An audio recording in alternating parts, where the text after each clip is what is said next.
Dating as a musician can be scary, especially in this world. I'm gonna help you out and tell you which instruments to not date. Make sure you stay to the end to see if your crush is on this list or if you are. Here is the standards on which I graded each instrument on. Number 1 is commitment. Are they practicing? Are they showing up for rehearsal? Are they gonna do the same in your relationship? Number 2 is fun. Nobody wants someone that's boring. So if you're gonna date someone, you want to enjoy spending time with them. Number 3 is red flags, which are unhinged warnings that you might miss. Let's get started with number 4, the drums. Drums are like golden retrievers who just figured out what caffeine is. They are constantly moving. On the commitment side of things, they're the two extremes. They're either super disciplined, kind of like Whiplash if you've seen that movie, or they're late to every single rehearsal, or just don't even show up. Be careful because both of these habits will show up in your relationship. So you can risk getting someone who's going to be fully committed to you, or the fact that they're never going to be there. On the fun side of things, yes, they are definitely fun, but they are constantly moving, like I said. It is going to be a lot of energy needed to keep up with them and find it enjoyable. If you are a super hyper person, drums might be great for you. If you're someone who can be super hyper but does need time to slow down, maybe drums is not for you. Their red flag is that they drum everything. You will be in an argument and they'll be sitting there literally all the time. They're consistently thinking about drums, which means they're not always thinking about you. And for some people, that's a big red flag. For me, yeah. I do not suggest dating drums. It is a big risk on which drummer you will get and which version and which combination of the good and the bad side of all of these things. But it's definitely not as bad as our number 3, the violin. The violin gives off this too serious to date energy. Let me explain why.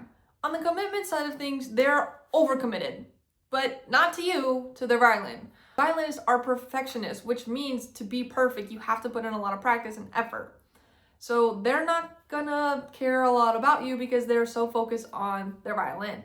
Also, in your relationship, because they're perfectionists, they're gonna expect everything to be perfect and are going to completely freak out when it's not. Arguments, misunderstandings, bad communication, all of that will send them over the edge and they'll probably blame it on you. On the fun side of things, violinists are very competitive. They are so focused on becoming concertmaster or just moving up in the chair ranking that translates into how fun they are. They don't understand how to have relaxed fun. They're always super, super tense about anything, whether you're playing putt-putt and they're going to do everything they can to try to beat you and like grip that putter as high as they can. It's just not fun. You can't really make jokes with them. You can't really, make a mistake with them either. On the red flags, the perfectionist thing is going to start to turn on you. They're going to make you be perfect for them, which is a massive red flag because we are human, we make mistakes. Violin is not someone I would suggest to date, especially if you're not a perfectionist like them. But it could be even worse with our instrument coming in at number 2, the trumpet. I know a lot of you are probably thinking, why isn't trumpet number 1? They are literally so loud and so obnoxious.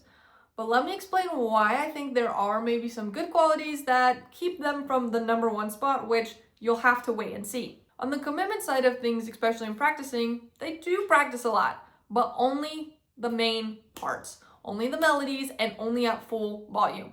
That's how they're gonna be in your relationship, only focusing on the main fun things and not actually paying attention to the quiet little details. On the fun side of things, they're gonna be super, super hype and super stoked to hang out.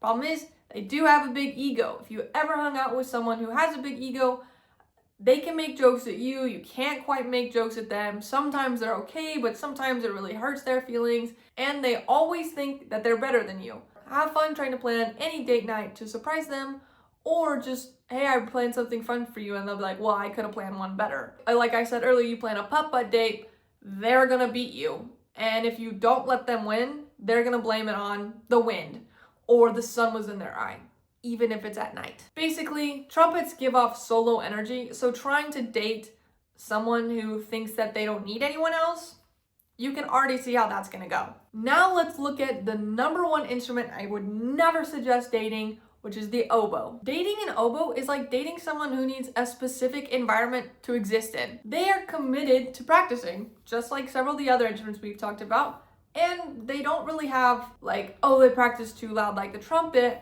or they're perfectionists like the violin.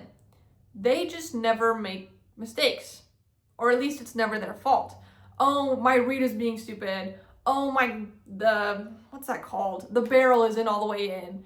Or, oh, one of my keys is messed up. If you see where I'm going, they are making excuses for something that they've done that's actually their fault, but putting the blame on something else. In your relationship, they are going to be committed to you. However, if you get into an argument or if they do something wrong, no, they didn't. It was because of something else. They'll put the blame on something in the environment, not actually on them. On the fun side of things, they're very smart people. It takes a lot of brains to play the oboe. It's a little bit more difficult, but they're also a very fragile instrument. Like I said, it's never their fault. If you do tell them that it's their fault, if you do explain to them, hey, you messed up right here, they might cry on you. So I've been using this putt-putt example, so let's use it again. They make a hole-in-one, you're super excited, they hit it into the rocks off to the side, you make a joke, they may start crying. So be careful. On the fun side of things, if you can't joke with someone, if you have to like walk on eggshells to know what you're gonna say next, that is not fun at all. Not fun. Very hard. Speaking from experience. On the red flags of everything, it takes a lot of pressure to play the oboe. Like just the way that your embouchure has to be, it is very difficult. I've seen it done. That same pressure that they are under all the time, playing the oboe, being kind of, we use the oboe to tune, that's a lot of pressure. They are going to put that pressure onto you, and you're going to take the pressure for making sure this relationship lasts. Nobody wants that. This is a two-way street, people. So just no, that is one of the biggest red flags. And so if someone's putting pressure on you in a relationship to hold the relationship up, leave. Leave right now. You're not going to be dating this person. You're going to be maintaining them. And that's terrible. Put down in the comments if you agree with me or if you can think of another instrument with even worse red flags that should be on this list but wasn't. Make sure to like and subscribe, and we'll see you guys in the next video.